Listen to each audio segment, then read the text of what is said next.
Sejam bem-vindos ao canal Razão Pastor Alemão. Sou Tadeu Cartacho, criador há 40 anos e juiz de criação e seleção do CBPA e Coapa. Hoje vamos falar da história da raça pastor alemão de uma forma um pouco diferente, com fatos que poucos sabem e do início da criação aqui no Brasil. Nesta primeira parte, vamos falar dos acontecimentos até o início da Primeira Guerra Mundial.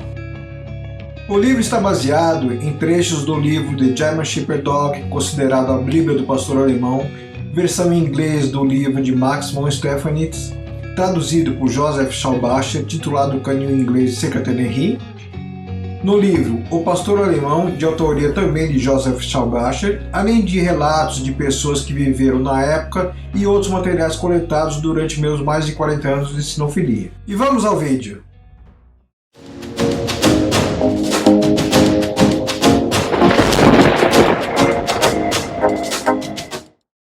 Há séculos, quando o homem perdeu as suas características nômades, tornando-se um sedentário plantador e criador de animais para a sua subsistência, houve a necessidade de guardiões dos seus bens contra outros animais e ladrões. O homem começou então a olhar com outros olhos os lobos que o acompanhavam em suas andanças na expectativa dos restos das caças que o alimentava e vestia. A domesticação dos canídeos foi um sucesso. Com a evolução do tempo, alguns canídeos desenvolveram naturalmente de início e sob um controle de criação muito tosco e prático, posteriormente, comportamentos e fenótipos adequados para as duas atividades mais importantes para o homem primitivo, a caça e a guarda de rebanhos.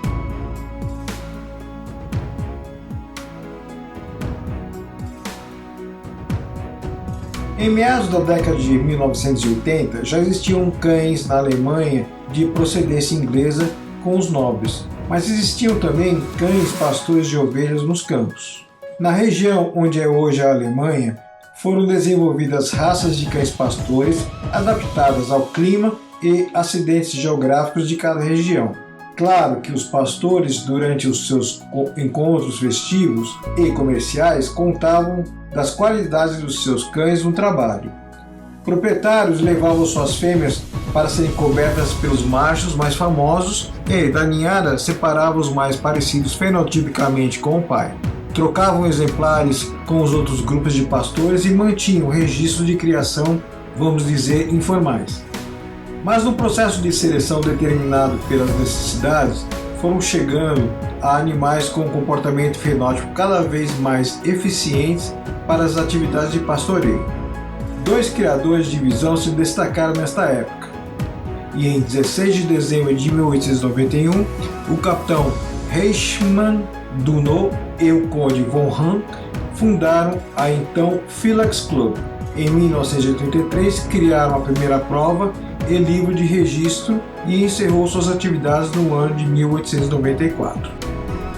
Neste cenário surgiu Max von Stephanitz e já havia comprado em 1890 uma propriedade rural em Grafrath, quando já existiam 3 tipos bem definidos de cães pastores na região da Alemanha, todos os muito inteligentes, atentos, rústicos e excelentes andadores. Além da excelência para o trabalho, os tipos eram adaptados para as condições climáticas e geográficas das regiões em que viviam. Os cães das regiões mais planas do norte, na Turíndia, eram de cor cinza, pelo curto e orelhas em pé, e bem agressivos, porém menores, mais ágeis e trotadores de excelentes passadas. Qualidades muito propícias para acompanhar a movimentação mais rápida e com coberturas de distâncias maiores dos rebanhos de ovelhas.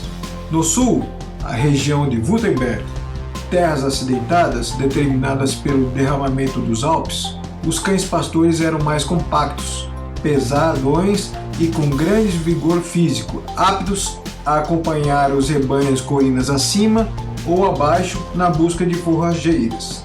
No centro da Alemanha, na Franconia, um dos 5 ducados medievais, nas terras da atual Baviera e com centro vital na cidade de Würzburg, combinação de duas geografias anteriores, os cães peludos eram uma mescla dos outros 2 tipos. Não havia muita preocupação com a pelagem dos animais, havendo cães de pelo longo e pelo curto, as cores eram muito variáveis, desde o branco até o preto, misturas de cores no mesmo animal. Em 1890, Max von Stephanitz estava lotado na cavalaria e em seus passeios a cavalo viu um cão em atividade de pastoreio. E algo veio em sua mente. Se é um cão que pode pastorear e proteger as ovelhas, pode proteger o homem. O trabalho de pastores exige que o cão seja protetor e inteligente, e esta foi a fundamentação para a escolha de cães de pastoreio com o objetivo de ter cães de proteção.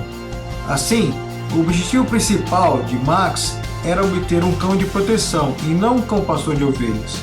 No entanto, foi neste cenário que a raça surgiu e continuou com as suas atividades pastoreiras até os dias de hoje. Os criadores de ovelhas não davam importância à aparência física do cão, mas à rustidez, inteligência e capacidade física para o trabalho.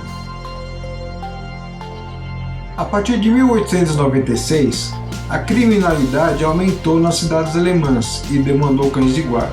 Nos anos finais do século XIX, Stephanitz, com a ideia de colocar os cães pastores da Alemanha dentro de um só padrão, com o tempo disponível por estar nos seus últimos anos de caserna, determinação e disciplinas próprias dos militares, e não poderia deixar de ser o amor pelo trabalho executado pelos cães, percorria com vários amigos as diversas regiões pastoreiras, aumentava os seus conhecimentos sobre os tipos de cães mais usados. Sabia da existência de cães resultantes dos cruzamentos dos 3 tipos predominantes e, com olhos atentos, procurava um cão base para o início do seu sonho. Stephanitz buscava um ou vários exemplares representativos da média dos 3 tipos de cães existentes em números apreciáveis. Não buscava resgatar uma raça já bem definida, e sim o somatório positivo de raças existentes. Como muitas das grandes descobertas da humanidade, o encontro foi ao acaso e fortuito. No 3 de abril de 1899, em Karlsruhe, cidade que hoje é uma das principais sedes das Ziggers, inclusive da Zigger do centenário da SV em 1989, Stephanitz assistia a uma exposição de todas as raças. Junto, um dos amigos prediletos, Arthur Mayer, participante dos sonhos do capitão de cavalaria e outro observador perspicaz de cães do qual a história pastoreira pouco fala. Um olho na pista e o outro no que acontecia nos arredores. Aliás, nos arredores muitas vezes ocorre o mais importante. Viram próximo ao seu dono um cão amarelo e cinza, não muito grande e muito parecido com um lobo. Estava ali de alegre, sendo um cão de trabalho e não de exposição. Antenas ligadas, aproximaram-se, puxaram conversa com o dono do animal e pediram para o animal dar uma andadinha. Notaram que, mesmo sendo muito forte, possui movimentação ágil e grande firmeza de ligamentos. Estava ali o que procuravam. Notem a sutileza do destino. Karlsruhe fica a pouca distância, um pouco a sudoeste de Würzburg, o centro vital da Franconia, onde viviam cães pastores que tinham fenótipo na média entre os cães da Turíndia e Württemberg. Sabem aquela vontade de adquirir um animal buscado há muito tempo? Pois é, o cão visto em Karlsruhe, além de muito bonito, representava o ideal para o começo do trabalho sonhado há muitos anos. Os 2 amigos convenceram o proprietário a vender o animal. Interessante que, estando numa exposição, o proprietário sempre deixou claro que o cão era essencialmente de trabalho pastoril e não de exibição. Mal sabia que Stephanitz e Mayer tinham como base em seus projetos os animais de trabalho. O pastor originariamente é um cão de pastoreio. Por sua inteligência e facilidade de treinamento, tornou-se um animal versátil com múltiplos usos, um deles como cão de proteção. Portanto, como os trabalhadores nas indústrias mais modernas, o pastor alemão é um cão multiprofissional. Esse animal base chamava-se Hector Linkesheim. Foi comprado por Stephanitz e assumiu o nome de seu canil, passando a chamar-se Orange von Grafrath.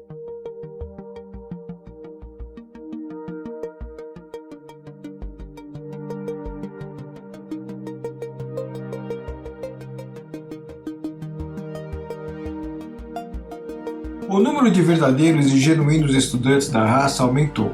No entanto, em 22 de abril de 1899, uma segunda sociedade foi fundada, a Der Verein für Deutsche Erwachung, ASV ou S-V em alemão, com sede primeiro em Stuttgart e mais tarde, desde o início de 1901, em Munique. Stefanes trabalhava contra o tempo e em 20 de setembro do mesmo 1899 foi aprovado o primeiro padrão da raça, tendo como base o equilíbrio mental e a utilidade, ficando a beleza para o segundo plano. Claro que esse primeiro padrão foi baseado nos conhecimentos adquiridos, nas andanças de Stefanes e seus companheiros e nas qualidades e defeitos de Orange e outros cães vistos nas viagens pelo território alemão e vizinhanças. Em 1901, Max von Stefanes divulga um panfleto para todas as polícias da Alemanha divulgando o pastor alemão.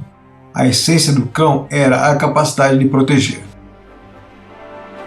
Falando dos cães, Orange foi registrado na SV com o número 1 e iniciou o tronco base com as linhas de sangue que vemos hoje. Hector von Schwaben, SZ13, é considerado o melhor filho de Orange, Ziegler em 1900 e 1901. Max disse em seu livro que a mãe de Hector era uma fêmea de trabalho de pastoreio, de Württemberg. De sua prole, destaca-se uma fêmea qualificada em trabalho, da linha de Württemberg, chamada Madame von der Kroon. Orange também padrinhou Tecka von der Kroon, que, acasalada com seu meio-irmão Hector, produziu os celebrados irmãos Beowulf X e Pilotes 3. Ambos foram excelentes cães, sendo seus méritos atribuídos ao fato de terem Orange como avô dos dois lados. Foram seguidos por cães famosos como Heinz von Stackenburg, Roland von Stackenburg, Ziegler de 1906 e 1907, Ethel von Unckermark, Ziegler de 1909 e Alex von Westphal-Heim.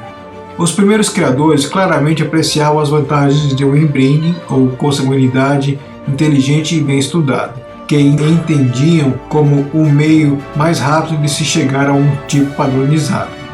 Este é então um resumo muito sucinto da evolução do cão pastor alemão desde o momento em que a SV inaugurou suas atividades até o início da Grande Guerra.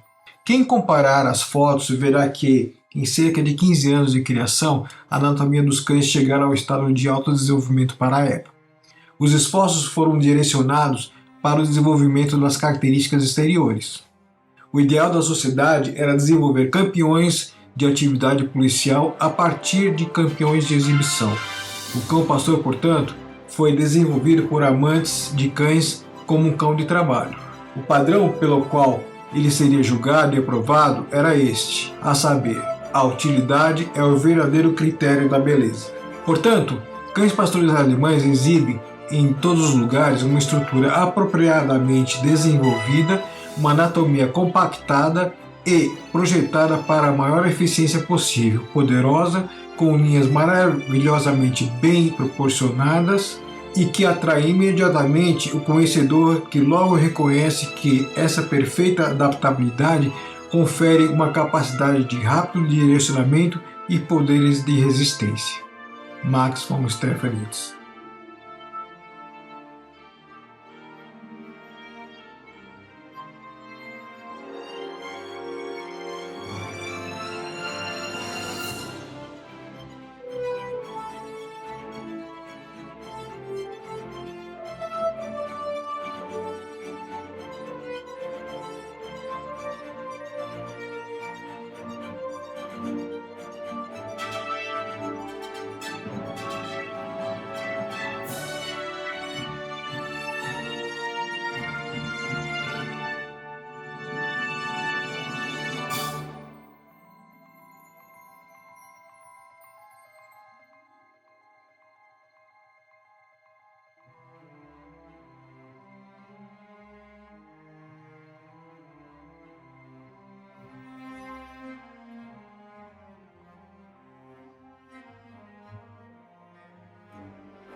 Em 1914, deu início à Primeira Guerra Mundial. Durante o período da guerra, que foi de 1914 a 1918, nenhuma exposição ou prova pôde ser realizada.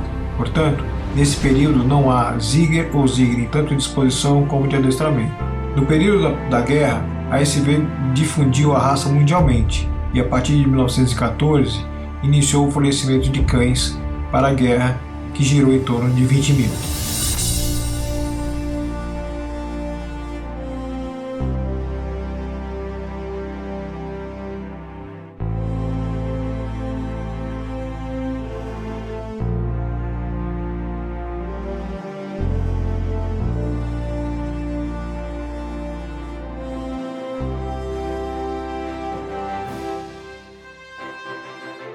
Bom pessoal, esse é o vídeo da parte 1 que vai de 1889 a 1914.